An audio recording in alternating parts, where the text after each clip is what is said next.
आजाद Hindustan live, सच के साथ। खंडवा जिले के मंदाता विधानसभा उपचुनाव में भाजपा प्रत्याशी नारायण पटेल के पक्ष में चुनाव प्रचार को मुंदी आए ज्योतिरादित्य सिंधिया ने आम सभा में पूर्व मुख्यमंत्री कमलनाथ और कांग्रेस की तत्कालीन सरकार पर जमकर हमला बोला। उन्होंने मतदाताओं से आह्वान किया कि वादा खिलाफी कांग्रेस को सबक सिखाने और मध्य प्रदेश की खुशहाली तथा तरक्की के लिए शिव ज्योति एक्सप्रेस की सवारी करें।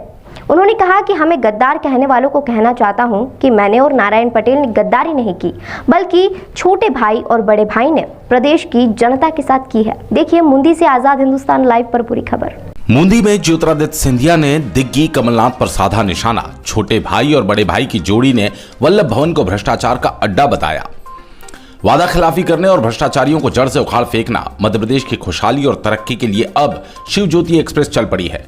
आगामी 3 नवंबर को शिव ज्योति एक्सप्रेस की सवारी करना है। प्रदेश की 7.5 करोड़ जनता के साथ बड़े भाई और छोटे भाई ने विश्वासघात किया। जनता के साथ वादा खिलाफी करने वालों को 3 नवंबर को सबक सिखाना है। ये बात पूर्व केंद्रीय मंत्री ज्योतिरादित्य सिंधिया ने मुंदी के मेला ग्राउंड पर भाजपा प्रत्याशी नारायण पटेल के समर्थन में आयोजित जनसभा में कही। उन्होंने प्रदेश में कर्ज माफी, नौजवानों को बेरोजगार भत्ता, लाखों कन्याओं को कन्यादान की राशि नहीं मिलने सहित चुनाव पूर्व किए गए अन्य वायदों को पूरा नहीं कर पाने का आरोप कमलनाथ सरकार पर लगाया। उन्होंने कहा, जिन्होंने प्रदेश की 7.5 करोड़ जनता के साथ धोखा किया, उनको धूल चटाने का काम मैंने किया। उन्होंने दिग्गी राजा और कमलनाथ पर व्यंग बाण चलाते हुए कहा कि प्रदेश में छोटे भाई और बड़े भाई की जोड़ी ने वल्लभ भवन को भ्रष्टाचार का अड्डा बना दिया। यहां 2 बोरी सुबह खाली पहुंचती थी और रात को ये 2 बोरी भरकर वल्लभ भवन से निकाली जाती थी। सिंधिया ने कहा, 15 महीने की कांग्रेस सरकार में भ्रष्टाचार ही भ्रष्टाचार बन गया था। ट्रांसफर को उद्योग बना दिया गया था। वहीं शराब और अवैध रूप से रेत उत्खनन का कार्य जोरों पर था। उन्होंने कहा, मोदी जी ने देश की जनता को बचाने के लिए लॉकडाउन किया था, जिसका देश की जनता ने ईमानदारी से पालन किया। लेकिन ज्योतिष बने कमलनाथ ने 6 महीने पहले वल्लभ भवन पर ताला लगाकर प्रवेश निषेध कर दिया, जहां आम जनता और विधायकों को पहुंचना मुश्किल कर दिया। वल्लभ भवन को भ्रष्टाचार का अड्डा बना दिया था। उन्होंने कहा, प्रदेश में शिवराज सिंह की सरकार बनते ही किसानों के खाते में बीमा और फसल क्षति की 7,500 करोड़ रुपए की राशि खातों में डाली गई। कन्यादान योजना, संबल योजना आरंभ गरीबों को लाभ पहुंचाया गया। लाखों गरीबों को सस्ते दर पर खाद्यान्न उपलब्ध कराया, जबकि कमलनाथ हमेशा खजाना खाली होने की बात कहते रहे। पूर्व केंद्रीय मंत्री ने कहा कि देश में मध्य प्रदेश का दिन मध्य प्रदेश से धड़कता है और यहां की धड़कन से पूरे देश में वादा खिलाफी और भ्रष्टाचारियों के खिलाफ संदेश जाना चाहिए। उन्होंने कहा, सिंधिया परिवार ने सदैव सत्य का साथ दिया। मेरे लिए सत्ता और कुर्सी मायने नहीं रखते। प्रदेश की 7.5 करोड़ जनता के दिल में हम स्थान बना पाए, यही हमारे लिए खुशी की बात है। उन्होंने प्रदेश के किसानों, महिलाओं, नौजवानों, गरीबों के कल्याण के लिए भाजपा को वोट देने की अपील की। उन्होंने कहा, गद्दारी मैंने या नारायण पटेल ने नहीं की, गद्दारी कांग्रेस के छोटे भाई और बड़े भाई ने की, जिन्होंने जनता से किए गए वायदों को नहीं निभाया। नारायण पटेल को महात्मा गांधी के सत्य और न्याय के रास्ते पर चलने वाला व्यक्तित्व बताकर कहा, इनको मिलने वाला एक वोट शिवराज सिंह चौहान, ज्योतिरादित्य सिंधिया, नंद कुमार सिंह चौहान को मिलेगा, जो प्रदेश की खुशहाली के लिए काम कर रहे हैं।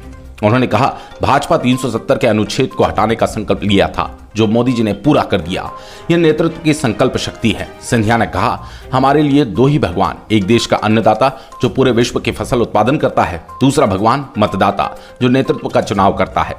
इनकी खुशहाली के लिए हम संकल्पबद्ध है। सभा को खंडवा के सांसद नंद कुमार सिंह चौहान, भाजपा प्रत्याशी नारायण पटेल ने भी संबोधित किया। मुंदी और सनावत से विवेक विद्यार्थी की रिपोर्ट। नंद कुमार चौहान साहब ठीक 2 साल पहले आपके समक्ष में मैं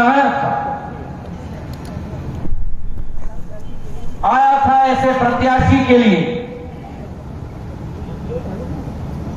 जो आपका था,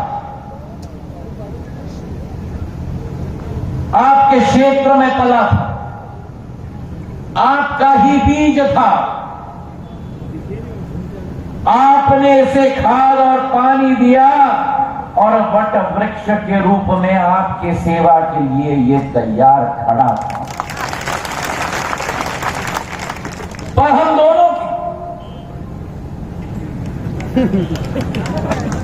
दोनों की एक आशा विलासा थी।